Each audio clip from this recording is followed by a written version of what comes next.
before that dream could actually happen. Ken Cassins picked up the reins, and 6,000 man-hours later built this airplane you're going to see fly in a few moments. Right down to the last detail.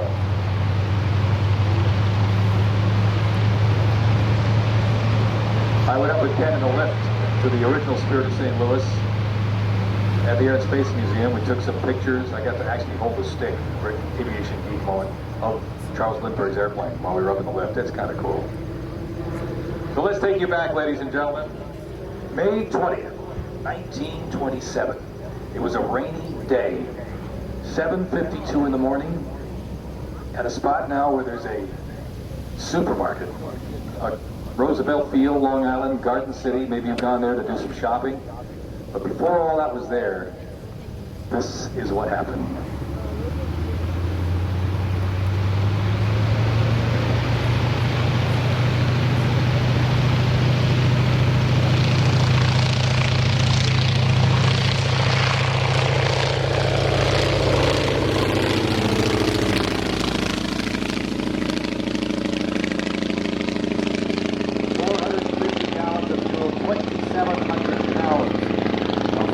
Just barely clearing the trees, just barely clearing the wires in Garden City, Long Island. Charles Lindbergh flew off into history.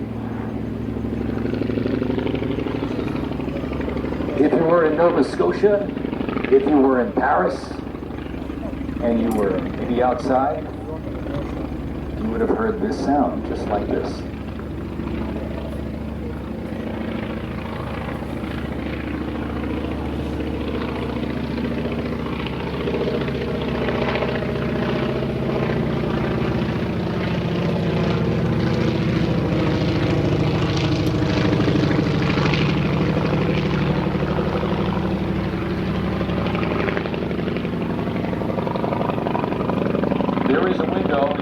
On the sides of the airplane, but there is no glass in those windows.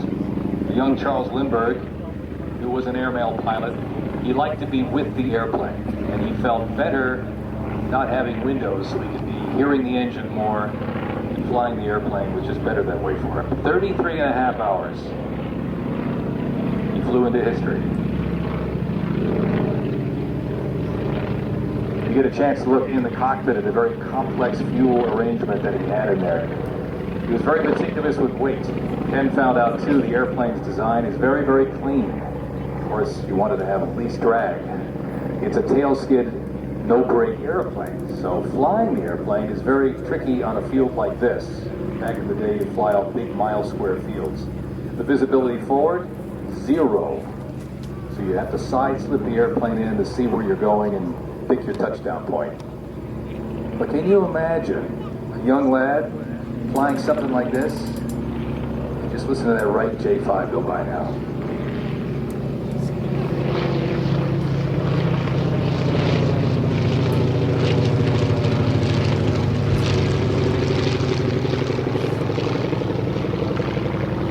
I thought he was going to yell, "Which way to Ireland?"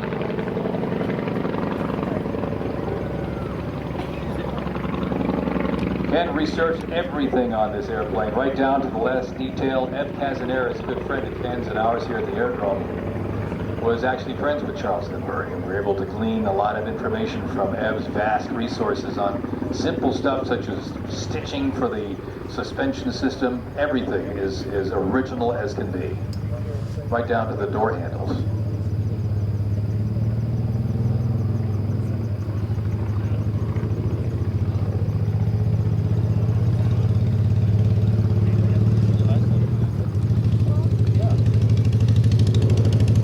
The original airplane was built in 60 days. Our example took, as I said, 6,000 man-hours of work. It's a long process, but as you can see, worth it.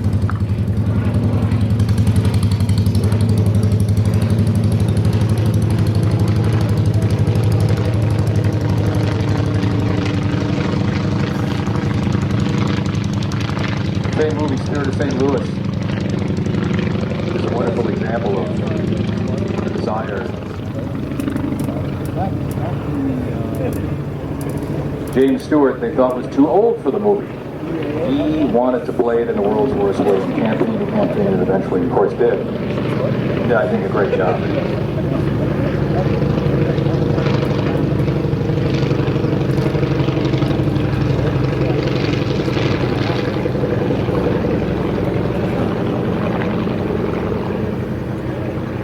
This is perhaps the most...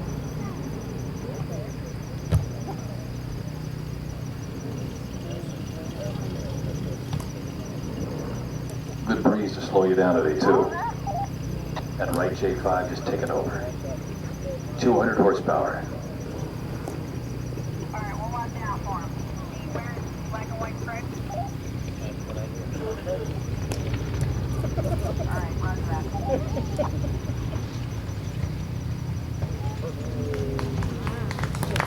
And that's how you do it.